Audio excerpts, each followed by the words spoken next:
Hi, my name's Pete. Magnus has asked me to come down and introduce him today. I've got a fair amount of experience with workshops. I've run dozens myself. I've taught hundreds of guys now.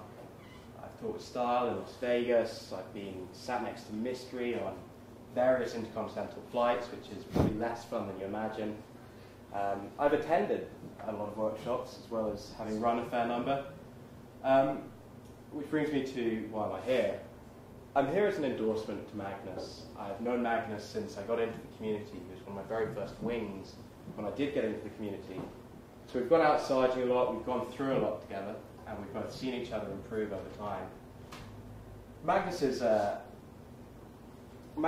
great teacher, and I'd be tempted to almost say visionary in some ways. A lot of the times he said stuff to me that at the time seemed really kind of far out, or stuff that at the time was dismissed out of hand. And then 6 months later, really realised was very profound and very, very true for me at the time. He's often been ahead of the curve in that way. He's going to talk today about tapping and how it relates to inner game.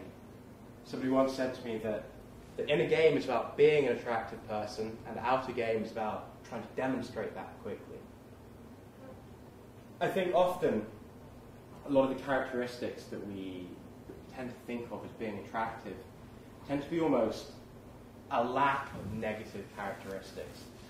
People talk about confidence as being a very attractive characteristic. Do you agree?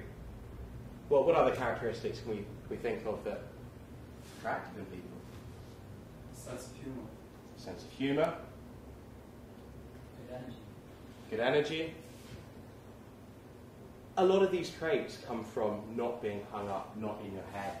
I read a paper recently, I forget the citation, but it said that a lot of people have status in groups of people who are extroverted and people who aren't very neurotic.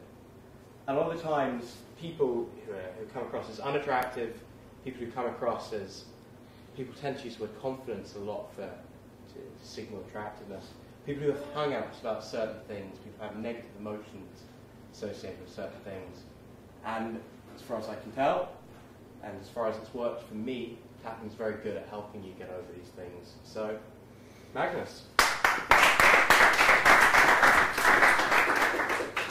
Thanks, Pete.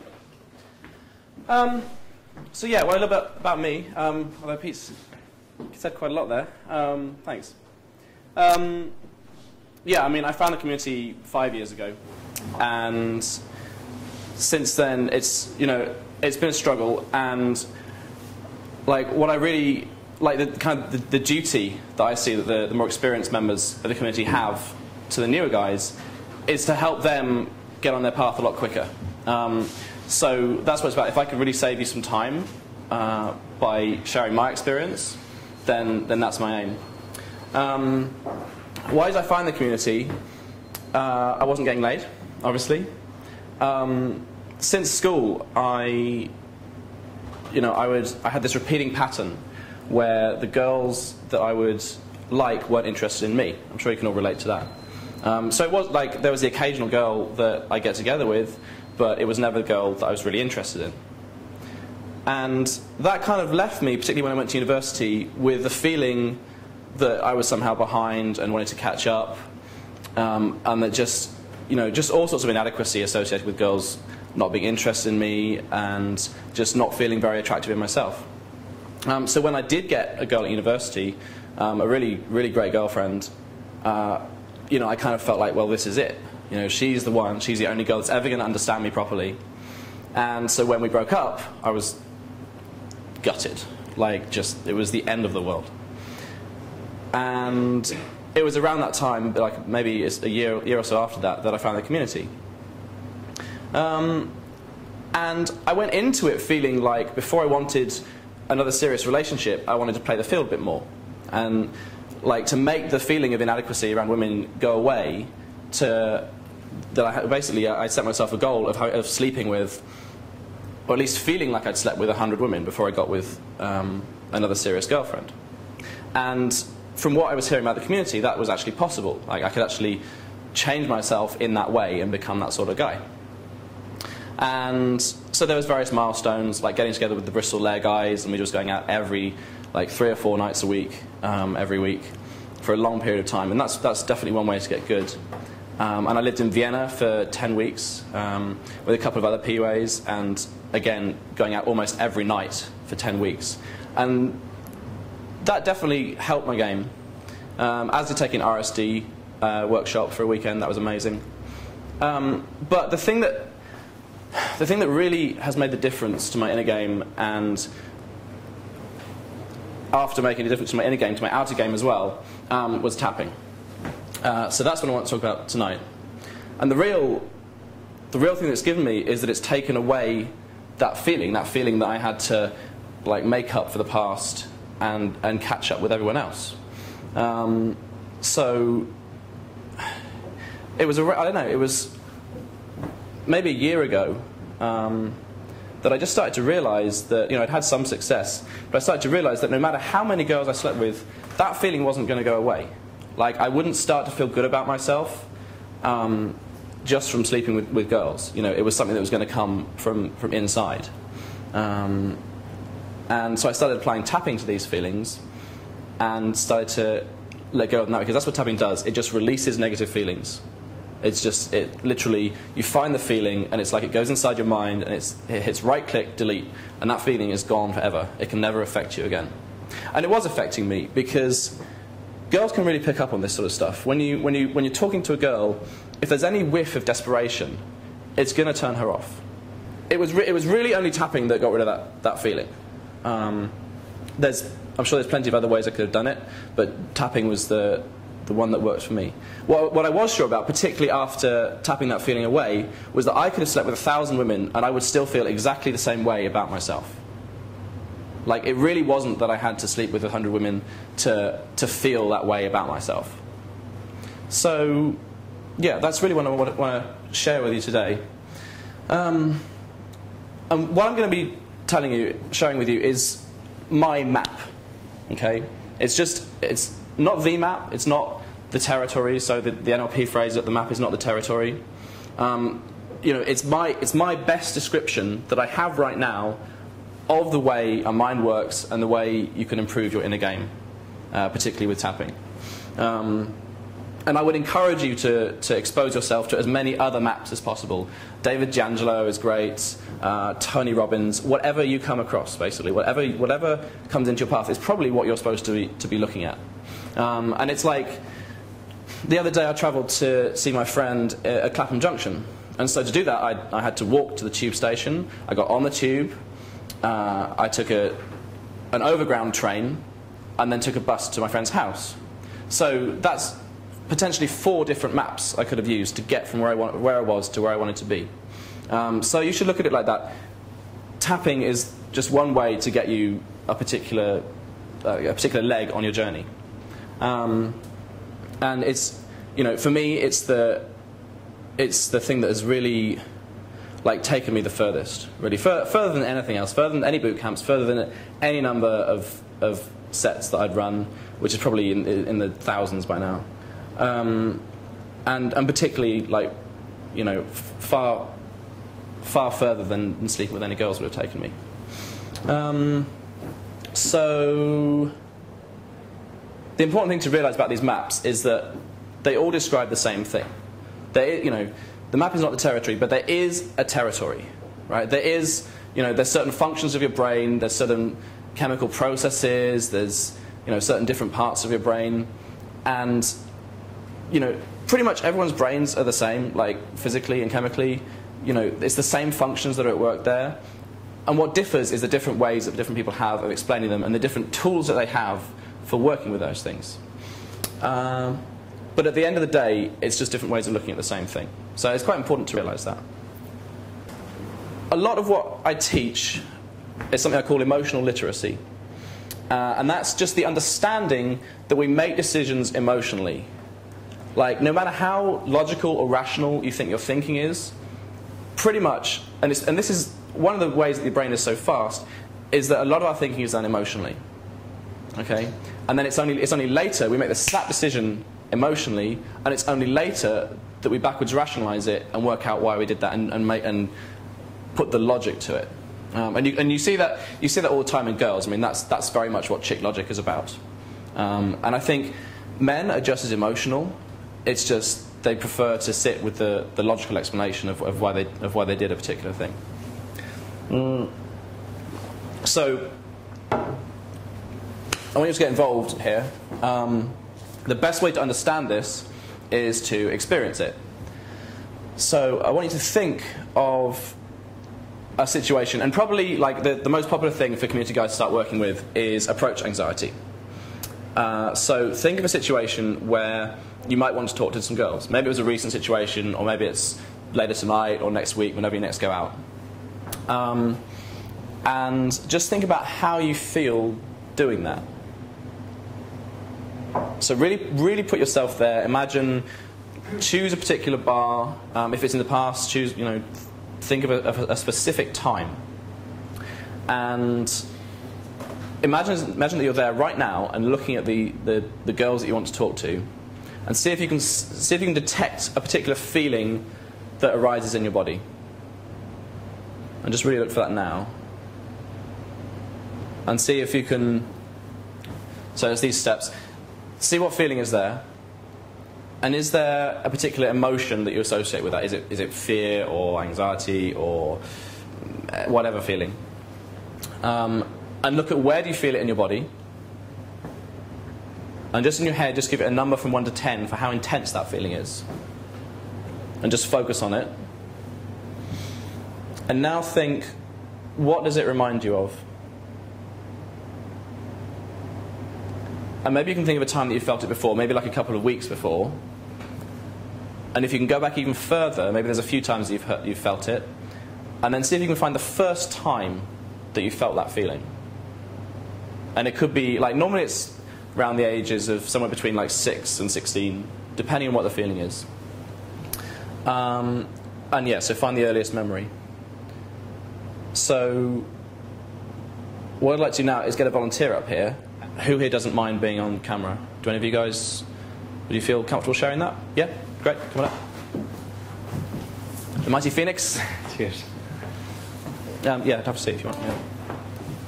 So, did you have a situation where you were walking up to some girls? Yeah. Okay. Where was it, in a bar locally or what? Bar. Yeah. Okay. And how many girls were there? What did they look like? It was like usual 3 girls, a couple of guys. Okay. And at what point did you feel the feeling?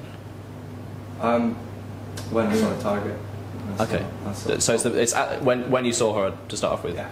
Before you even decided you wanted to go and speak to her, or did you just know that anyway? No, I was just going across the approach, because usually when I see a target, I go straight in. Right. Just so, Okay. And is this an actual recent event that happens? No, I suppose it's like every interaction I can Right. have, like. And in that situation, would you approach or would you not approach? Yeah, approach. Yeah. You probably would. Okay. But you definitely feel this feeling. Yeah, definitely. Yeah. Great. Okay. So where do you feel it in your body? That's right. There. Okay. So I'm gonna. Sorry. So you feel it in the centre of your chest. Yeah.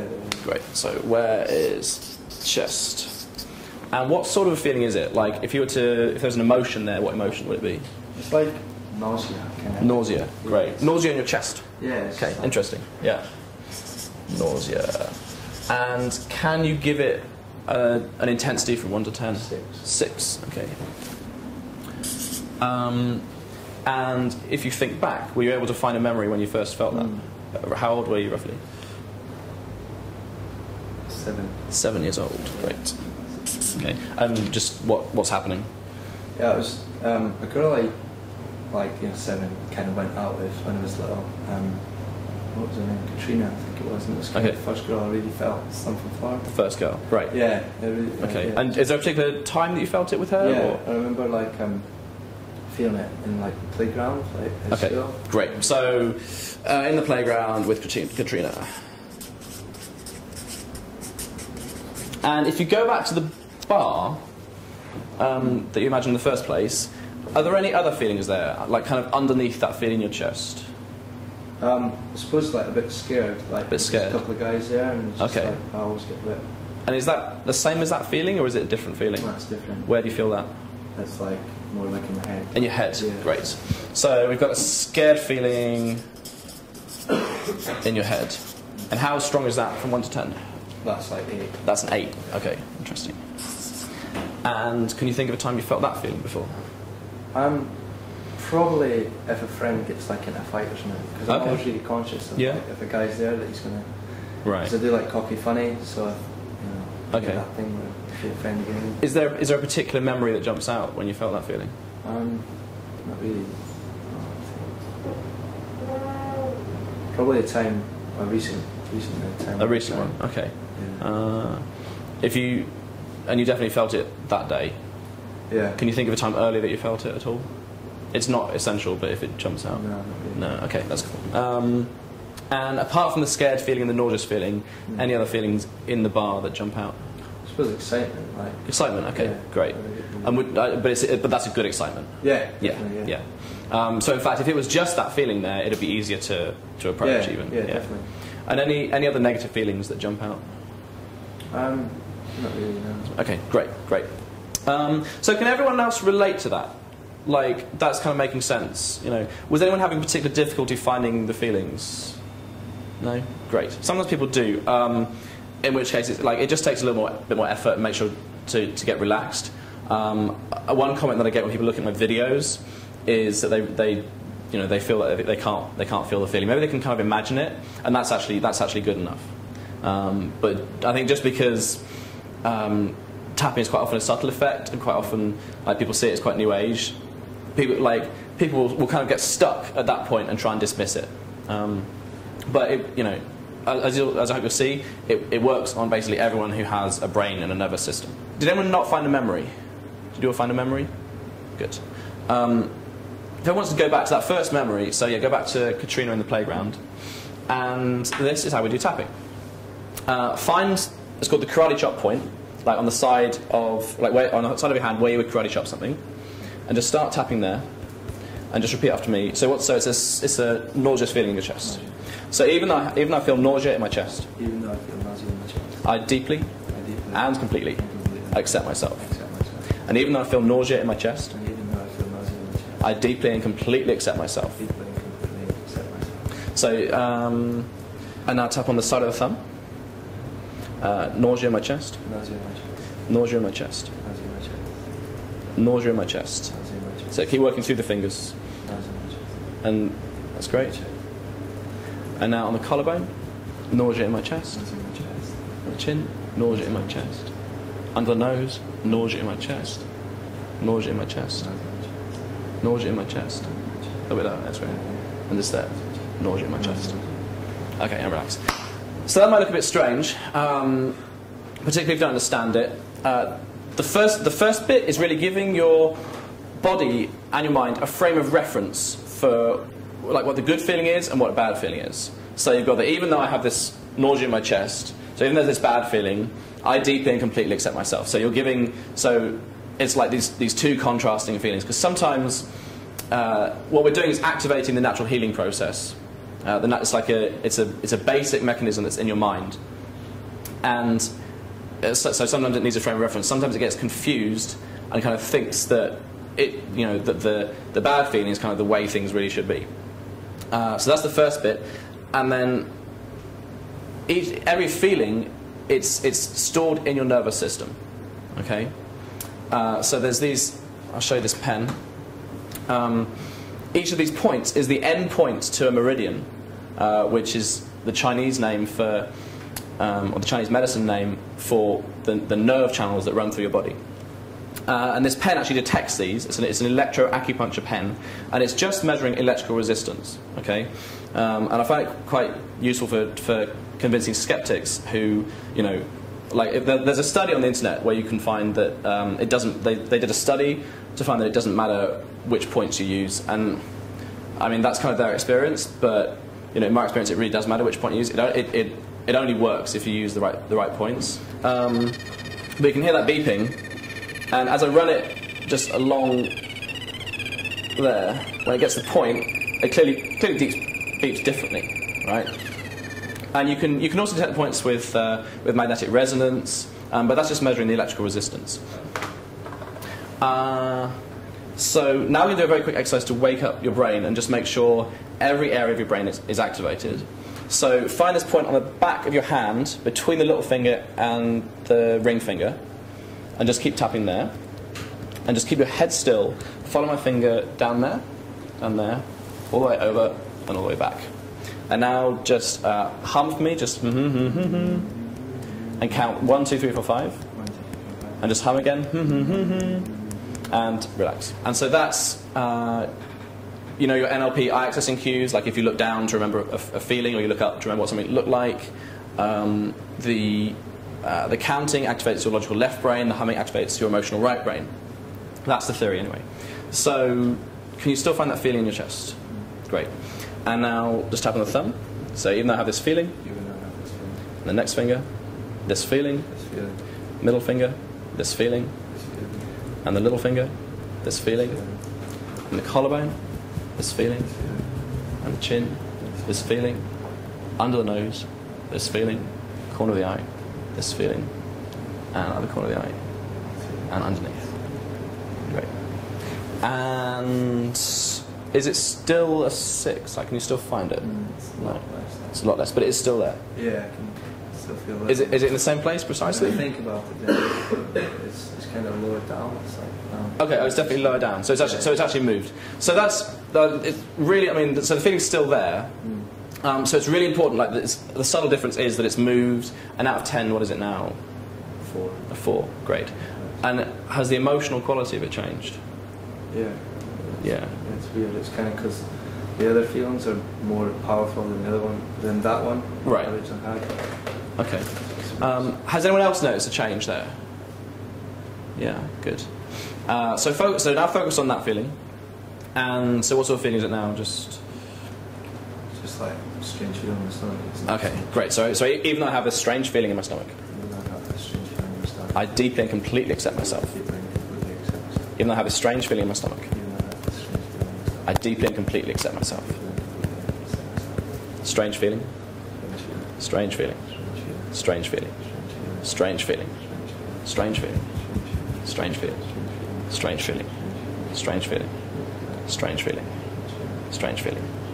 And the back of the hand. And eyes down there. Keep tapping. Yeah, that's great.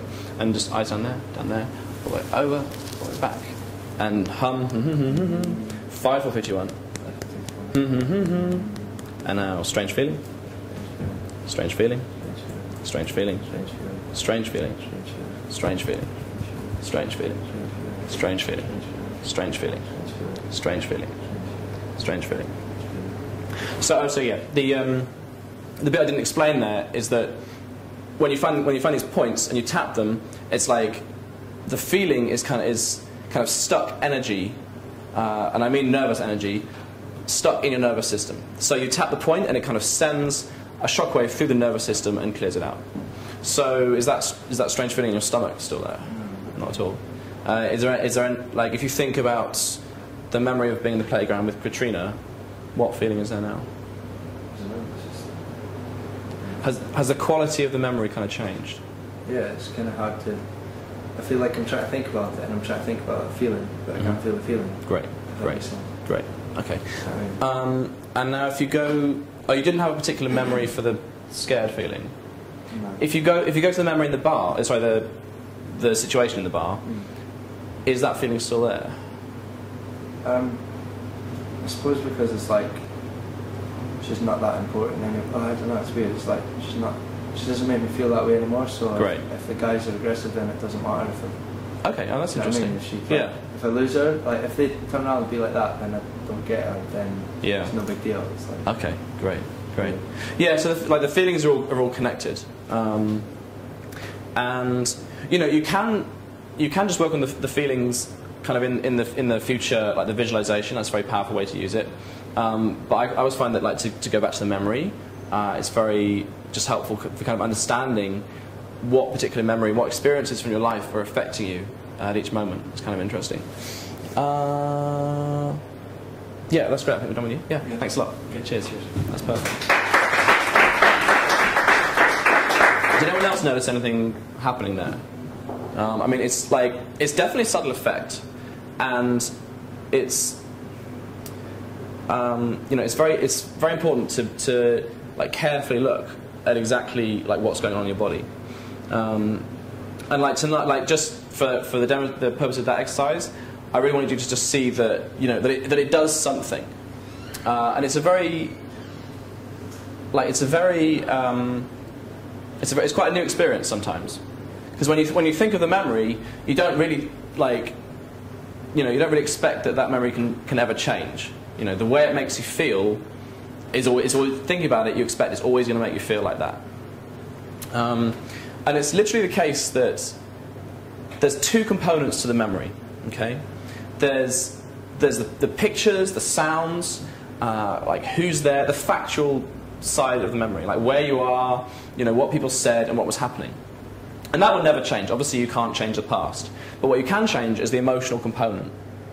It's like, you know, and it really is like a separate part of the memory. Like it's stored in a particular part of the brain, like aside from regular memories. And like I said, right-click, delete.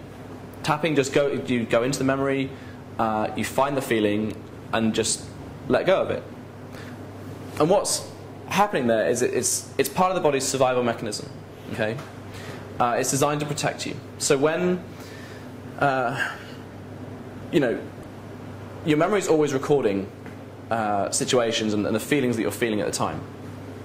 And so when you experience a similar situation, particularly if you felt a strong you know, particularly if it's similar to one where you felt a strong negative feeling, instantly your body, that memory is triggered, okay? And as a warning, your body throws up that same feeling, okay?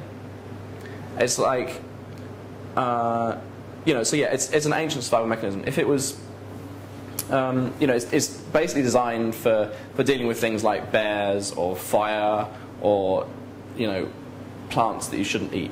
Okay, it's designed to associate, you know, eating a particular plant with feeling sick in a particular way, that sort of thing. But where it falls down is like the complexity of modern life. It just gets confused. It sees one woman as all women, for example. But it's definitely designed to protect you. It's just that, you know, sometimes it gets confused simply because it's a survival mechanism. It has to be very fast, right? What it's basically doing is matching patterns. So, you know, it sees a particular situation that reminds it of a particular situation before, and because it has to be a very fast pattern matcher, it's a very simple pattern matcher, right? Which is why it matches all women with one woman or whatever. So, you know, the feeling comes up in the situation, and it's at that point that we start to rationalize it. Like we see the girl, think about walking up to her, have that feeling, and think, well, I'll do it later, right? Or, you know, oh, she's with her friend, or, you know, they're busy, or they won't want to speak to me, or the boyfriend might be around the corner, and that's the backwards rationalization. But the feeling comes first, and the feeling affects your thoughts because we backwards rationalize, and then the thoughts basically affect your reality. It affects what you feel you're capable of doing. And that's really how our beliefs come about. A belief is a thought that we're emotionally attached to. It's a thought associated with a particular feeling. And that's why people are very reluctant to change their beliefs, because when they think about the thought, they get the feeling, and they'll defend it with that emotional intensity that is attached to it. Go on to the next page.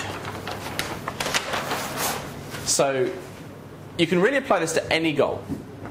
You make a picture of where you want to be, and you take the first step towards doing it.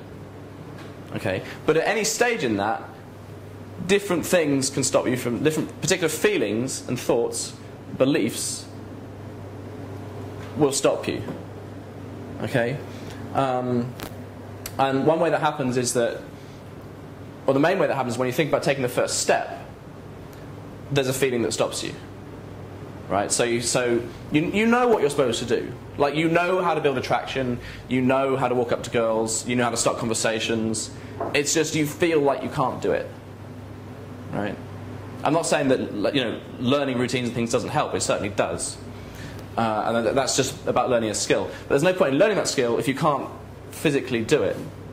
So the routine or the open or whatever just helps you push through that feeling. It just gives you a rational, you know, like almost like a weapon to battle with that inner dialogue that says you don't want to do it.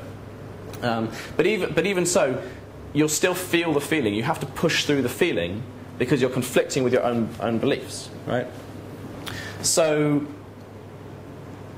just having the feeling that stops you taking the that first step or the next step, that feeling can certainly stop you doing the right thing, even though you know what the right thing is to do. And then even once you get there, like this guy looks pretty happy, but maybe he's also feeling, you know, wondering what he's supposed to do with these girls, or wondering what happens when they both get jealous, or wondering what his parents will think. Okay, so even under the big smile there, if he's got any particular worries, subconsciously he's going to be avoiding creating that picture for himself. He's going to be avoiding taking the next step. So even though he might be taking steps, he'll self-sabotage himself. So he'll do something that he shouldn't. You know, he'll deliberately or subconsciously take the wrong step towards it. The feelings, or the negative feelings, screw you up at each point. So, you know, the way to help this with EFT is to find whatever negative feelings we feel once you're there, and whatever negative feelings stop you taking the first step. And you tap those away, and you just find things happen effortlessly. And I mean literally effortlessly. Because he already wants to talk to the girls, right? He already wants to meet that. He already wants to create that. And it would be happening automatically. It's like taking the blocks out from an aeroplane that's sitting on the runway. If the propellers are already running, right? It's just that the block is there, and you tap it away, and it just starts moving forward. And you know, this is why there's no such thing as laziness or procrastination. Like, those words really don't, like, what is laziness? What is procrastination? You know, it's just, well, I think about doing this thing and I get a negative feeling, so I'll just do it later. And then you start thinking, well, I must be lazy, right? Or, you know, or I don't really want to do it. I was talking with my girlfriend the other night, and her internet is down, and for some reason she didn't want to ring up the internet provider. And, you know, it's been like a week, and she just didn't want to do it. So we tapped away a few things, like, well, even though I have to stay on hold for ages, and even though I don't know much about computers, all these things. And I speak to her today, and she's just done it. She didn't think twice about doing it after that, because, you know, she already wanted to log onto the internet and spend her time doing that. But there were the negative beliefs saying that was going to be a big hassle. And of course it turned out to not be a hassle at all. It was just a case of sitting on a free phone number for 20 minutes. And it really doesn't matter what is standing in the way. You know, you can cure depression using this, or severe phobias like agoraphobia.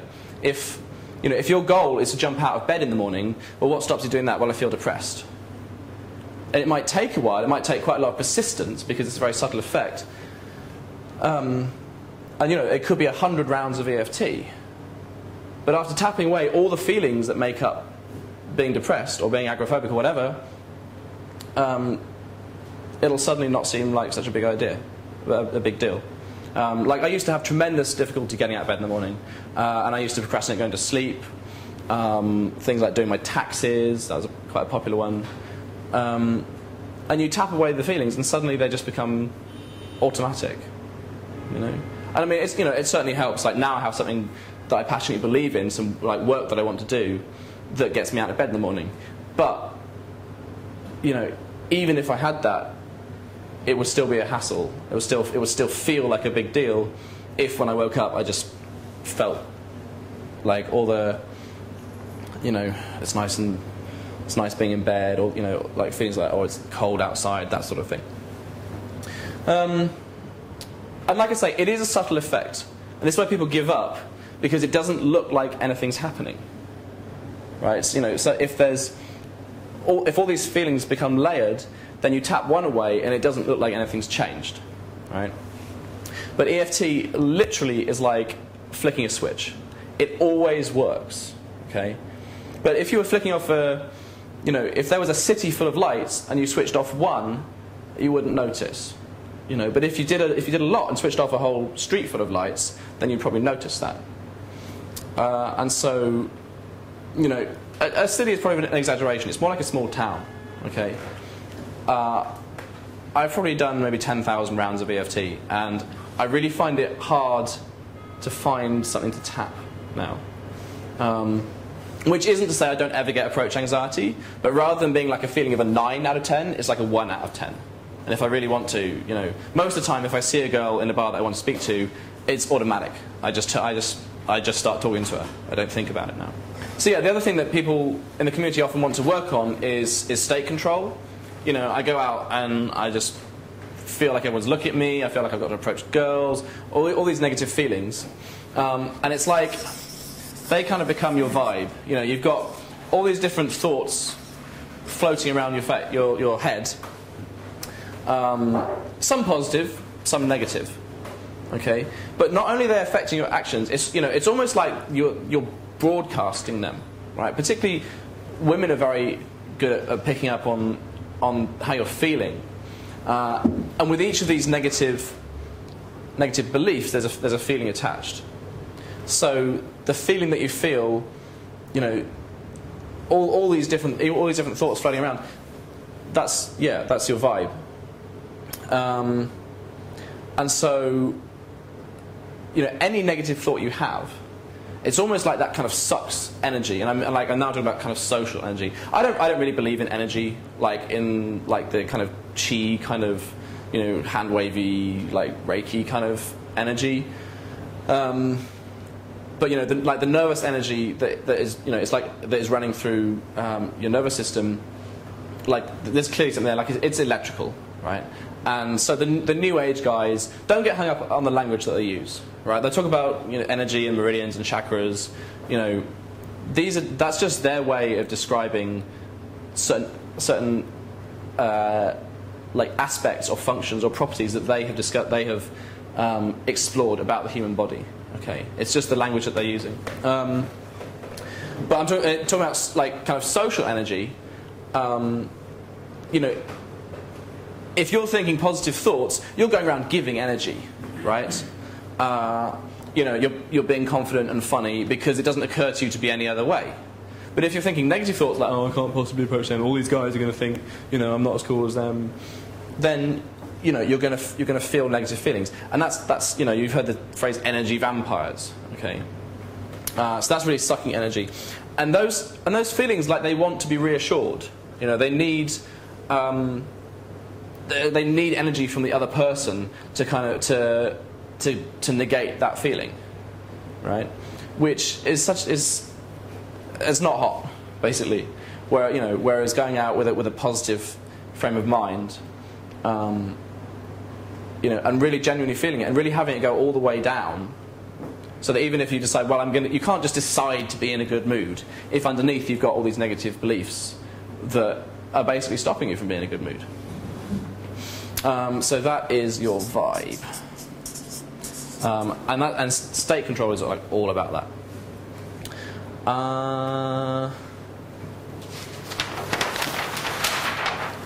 So,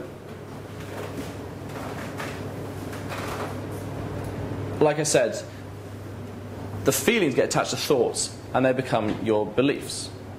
And your beliefs are everything. People don't live in the real world, they live in the world in their heads. Okay? So do a quick poll. This is you. And I'd just like to know, out of you guys sat here, how many of you feel like you're pretty much totally in control of your reality? Like 99% of your life, you know, the way you feel, like what you do is down to you. 2, great. And at the other end of the spectrum, does anyone feel like they are not in control of their lives at all? Like you are a leaf floating on the river of life. You go with the flow, you have no control over where you go, what you do, how you feel, or anything that happens to you. Does anyone feel like that? No, good.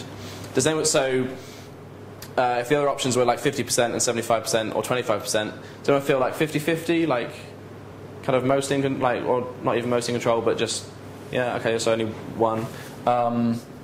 Who feels like they're mostly in control? Yeah, pretty much everybody else. And anyone feel like they're kind of, yeah, right one, okay, great. So yeah, but what I want you to realise is that it's pretty much all you, okay? It's just what you, you have your thoughts about the way your life is, the way you want it to be, and it's very easy to think that other people are in control of it. But actually, if this is your conscious mind and this is your subconscious mind, like thoughts that you're not aware of, these define your reality, these thoughts define your reality just as much. Yeah? Because the only way others can control you is if you think they can. If it's important to you what they think, you know, if it matters to you what happens if you don't do what they say. But it's just, you're not aware that you can change that. And you can. And so the first step is to move those subconscious thoughts into the conscious mind, to really become aware of what's affecting you at any point. And that's the emotional literacy that I talked about. And then if you find any of these thoughts that you don't like, you can tap them away. Literally, you can use, I'll show you that a bit later, you can use tapping on a thought or a belief just as easy as you can use it on an emotion. Because as you voice the thought, your brain focuses on the right emotion. And that's why positive thinking doesn't work for a lot of people. Because up here, they've written their affirmation down, and it's all positive. You know, I will approach 100 girls this week, and you know, I'll get my, you know, take steps towards my promotion. But the moment they actually try and do those things, the thoughts in their subconscious mind start limiting them. So much of it, like just so much, everything that happens to us is affected by this. I mean, you know, there's always accidents, right? So I would put it at kind of, it's more like 1% the rest of the world, 99% you. You know, it's just, it's this you. So if you think it's 25% other people, that's pretty much 25% you that you aren't conscious of yet. But you know, the fact that you've joined the LSS and the fact that you're, you know, looking at yourself in this way, that is this process of bringing the thoughts from here into here. So a really great, fantastic example of this. If you'll picture your ideal girl and think about what she's like, you know, like what she looks like physically, how she makes you feel, what sort of a girl she is. Just think about that for a sec. And just put your hand up. If you have an answer, like a quick answer, what stops you getting together with her? What stops you finding her? What stops you having that ideal girl? Has anyone got a thought on that? Making the effort. Making the effort. Okay. Yeah. Like you've got work or college or... You've got work, college? So you've got work on those and stuff. Okay. And anyone else? Making the wrong move. Making the wrong move. Great. So I asked you to imagine your ideal girl, and you know, so certain positive aspects that you're obviously conscious of. You know, she's got nice breasts, blonde hair, she's funny, whatever. Obviously, but also, what was it? Making the effort. You feel like you couldn't make the effort, or you feel like, or what? Or it's one step along the way, really. Okay. So you know, but if she's your ideal girl, sure, like why? You know, what effort would you have to make? Like if she's your ideal girl, surely she'll fit around work or college. What was the other answer someone had?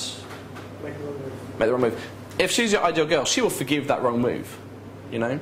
So up here we have all these limiting beliefs. Like you know, we could tap those things away, and you'd suddenly start to feel like they weren't really so important. You know. And what we've just done there is move them from the subconscious into the conscious. The other great example is if you think about the girls that you actually meet, rather than your ideal girl, perhaps this would be a better example. What don't you like about those girls? Anyone? Too easy to get. They're too easy to get. Okay, cool. Anyone else? Arrogance. They're arrogant. For average looking. They're average looking. Great. I actually did this myself, like last August. My wingman of mine from New Orleans, we actually met in Vienna. He's into tapping as well, so we were doing a lot of work on ourselves that month. And yeah, I realised that when I went out, I was going out with all these preconceived ideas about the women that I was going to meet. They were either going to be English, and so therefore fat, bad skin, terrible attitudes, pretty stupid, or they'd be Eastern European, in which case they'd be extremely hot with bad attitudes, pretty stupid. And I tapped all these beliefs away, right? Because these were sitting here shaping my reality. You know, I would go out subconsciously expecting to meet girls like that, and so obviously I did. And as I tapped it away, I started to realise that, you know, if I had the belief that the girls I met were fat, then if I was talking to a girl who, you know, maybe she wasn't like stick thin, but if she was like just not even overweight, but if she was average, I would probably see her as being fat because I had the belief that the girls I met were fat. Likewise, if I went into a bar, so, you know, our beliefs kind of filter our reality like that. They severely skew the way we see things. If I went into a bar and there was a couple of fat girls here and a couple of thinner girls here, I'm just using fat as an example, you know, if you particularly like fat girls, and I don't mean to make a value judgment on that. And I've really got nothing against fat girls. In fact, after tapping away the belief that I didn't like fat girls, yeah, anyway. I might edit that bit out. So, if you go into a bar and there's a couple of fat girls on one side and a couple of thinner girls on the other side, there's a part of your brain called the reticular activation system that is tuned to see things that are relevant to you or emotionally relevant to you. So it's like you'll get this blind spot where the attractive girls are, and you won't see them, let alone walk up to them. Because as far as you're concerned, well, when I go out, I just meet fat girls. So if you start talking to either of them, you're going to talk to the fatter ones, because these ones don't exist. I'm making the example a bit more extreme, but it really does work like that to an extent. And the third thing that I realised, after tapping these beliefs away, this really does work on a magical, metaphysical level that I certainly don't understand. I think one day science will understand it. But I literally, like that night, I found myself sat in this bar full of really hot girls. Like every girl in the bar was like the sort of girl that I wanted to meet. And it doesn't make sense to me. I mean, we were in a different bar, but for some reason my brain had said, well, all right, you don't go to those fat girl bars anymore, you go to these bars. Because it was kind of part of, it was part of this reality. And I tapped it away. So yeah, it's ridiculous how it affects things like that. And literally that week I met two amazing girls who I was seeing for a couple of months, and just going out, all the girls I spoke to, I just thought they were amazing, instead of thinking that they were fat, stupid, ugly. And it wasn't that they were fat, stupid, and ugly, and I just wasn't seeing it. It's that I was ending up talking to the girls that I wanted to meet, and I make sure people do that exercise in my workshops. It's very powerful. It's just like you won't believe how powerful until you try it. I'm putting a lot of effort into making sure that you guys can take this all the way for free. Like, I'm doing this because I love the community. My main focus is tapping.com, which is mainstream, and you know, the community is kind of, it's not that I want to leave it behind, it's just that I think the tapping can be applied to many more things, and I want to help with that in a more general sense. But you know, the community is where I am right now. As you all know, I run bristolllair.com, and I think everything that is the tapping complements the community like extremely well. Like if as you read stuff, like you're reading Gunwich Method and you read that girls like sex, for example, if you don't believe that, if you have a conflicting belief to that, find that belief. If it makes you feel bad, if it makes you feel like girls are all slutty, you can tap that. And suddenly your reality will become the reality of the stuff that you're reading. You know, if you're watching the David D videos, which I think are amazing. I've watched pretty much all of them. You know, if you start to feel like you don't believe a part of it, pause it and tap. Like, get rid of those negative beliefs, and you will pick that stuff up so quickly. And you know, particularly in the field, I wouldn't suggest. You know, I do tapping in the field sometimes with people. If I can see someone who's clearly got a lot going for them, but for some reason is just being screwed up by a strong negative feeling, you can usually get that down from like a 9 to like a 1 or 2, and you know, if they're in any sort of good mood, that gets to the point where it just doesn't matter at all. And I've seen people get instant results in the field just with like 2 or 3 rounds of tapping like that. You know, like they'll suddenly get good reactions instead of bad ones, basically. But I wouldn't recommend tapping in the field in general. It's a little bit odd. You can actually tap in your head. Yeah, like you can imagine tapping the points because it's just affecting the nervous system in the same way, and kind of saying it under your breath. And I do that a lot, like you do it on the tube, whatever. So you can definitely do that whenever you notice a negative feeling. But you know, I would never use tapping as an excuse not to approach a set. Like if you see a set, then you know, do your absolute best to approach it. Like that night when you're going home, as part of your debrief, think about what negative feelings were there and tap them away, definitely. But in the field, it'll be a bit weird. So yeah, through tapping.com and innergametapping.com, I'm making as much of this like available for free. And tappingforum.com is free. And I'm quite happy to answer emails and like help out on all the forums I'm on. My ebook and workshops, and I'm doing one-on-ones as well. Those can help you accelerate the process, basically. You know, that will, for a start, it'll get you tapping, and it'll, you know, hopefully create a very noticeable. I mean, for the weekend workshop, we'll talk about in a minute. I really aim to create a profound change in you. Like, literally, you will be a different person when you leave as when you walk in, and like because all the unconscious, the beliefs that were stuck there in your unconscious mind are gone, or enough of them are that suddenly, you know, you've just got a clear run for approaching girls without any negative beliefs coming up, that sort of thing. One amazing DVD that you all need to watch is The Secret. You can get it here. That's really about, it describes a bit more of the mechanism behind how our thoughts create our reality, and a bit more about how to bring the subconscious thoughts into the conscious mind. So you should definitely all watch that as well. And yeah, I'll just tell you a bit more about my workshop. So weekend, the London one is at the end of March. Like I say, it's designed to create a profound change in you, and it's not just teaching. Like, the amount of tapping we do is a lot.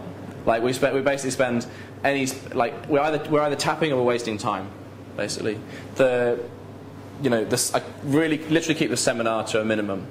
But there is like a limit to the amount of tapping you can take in one weekend. When I did it in Austin, people were getting sick, like because the feelings were so so deep. A lot of them, like I don't really believe in feelings being particularly it's not, you know, it's not like they really are deep. But like if they're quite strong feelings and they're connected to different areas of your life, then like the Chinese would say, you move a lot of qi, right? You know, you'll find yourself drinking a lot of water, taking very deep breaths, and you know, I told the guys that evening so on the Saturday evening, I told them to go out and have have quite an early night, and if they wanted to talk to girls, they should. Most of them just went home to bed because literally their brains have been working so hard. Some of the things we work on, so approach anxiety, state control, self-acceptance is a big one. If you don't like yourself, other people really won't like you. And we attract people that are like ourselves. Like when I say attract, I mean, you know, the kind of metaphysical sort of attract. We end up meeting people that like ourselves. You know, we choose a particular pub, we sit in a particular part of a lecture theatre or on the train platform, that sort of thing. So the people that end up around you are kind of like you. So if you don't like yourself, you won't like them. And if you're, you know, just like I was, you know, trying to dispel this feeling of inadequacy I had about myself, if you're looking to the other person to do that for you, that's bad. You know, it's like, and particularly if she's looking for you to do that as well, then it just creates a spiral, basically, that just destroys any relationship. And I learned that one the hard way. The eye contact exercise is fantastic. I get you all standing opposite each other, looking into each other's eyes, and tapping away any negative feelings. Like, you know that eye contact is extremely important, but you know, if you go out and try maintaining eye contact with anyone, let alone a hot girl, you know, you naturally, like, your eyes start to look down, or you know, you start to feel negative feelings, basically. So we tap those away, and suddenly you find, like, particularly at the Austin workshop, that was the main thing people really reported on, was like they just suddenly found it, like they didn't even notice until like a few days later that they were just keeping eye contact with everyone a lot more naturally and a lot more easily. Forgiveness. And by the way, I'm not just talking about these as things I do in the workshop. These are you know, these are other areas that the tapping can help you with, and that, you know, you can all just go away tonight and start working on them if you want. People do that. Like, I've had several people email me just from looking at my videos online, and they just instantly see that they can apply it to everything. Not everyone can do that, so that's why I've written my ebook and stuff like that, and various articles on tapping.com. Forgiveness. Yeah, like, how do you feel about your ex-girlfriends? How do you feel about the guys that got together with them? Because whenever you go out, every girl that you meet, to your subconscious mind, every girl that you meet is your ex-girlfriend. They will make you pretty much feel the same way. So if she, you know, if it was a particularly bad breakup, your subconscious mind is saying, well, I don't want to go through all that again, so I'm just going to screw you up. I'm not going to let you approach her. That'd be ridiculous. And every AMOG becomes every other guy that the girls are with. You know, I used to have this thing where, you know, I was never that guy. Like, you know, if when we were on holiday in Ibiza, these girls invited us to go on a cruise with them, and I figured that if we went on the cruise with those girls, they would meet other guys on the boat, right? So those other guys would be that guy that they got with, whereas we were just the chodes that they'd invited along as kind of social proof, you know, in case they got bored. And then I was thinking, well, wait a minute, if we went on a cruise without girls and met other girls, and those girls invited other guys on the cruise with them, we would be the guys so those guys that they'd invited would be the guys that they wanted to get with, right? And we would be the guys that they'd invited as social proof, that they were speaking to make them jealous and stuff. So I was like, I was never that guy, you know, because I had all these feelings associated with girls and with other boyfriends or even my friends that got with the girls that I liked. So I was forever seeing those girls, you know, so those other guys as being the guy that the girl really wanted to get with. And that was just my reality. And now, you know, not so much. Like, I was on the phone to my friend, and I was, you know, I think that this girl had been talking about me. And I just realised that for her, I was that guy. And that had never happened to me before. And it was really a case of changing my reality in that way. I mean, probably several times in the past I had been that guy, but I just hadn't realised it because I wasn't able to see it, because those beliefs were shaping my reality. And yeah, I'll be downstairs in a little while. We've got 10 minutes to pack the cameras away. Thanks very much, Lee, for coming.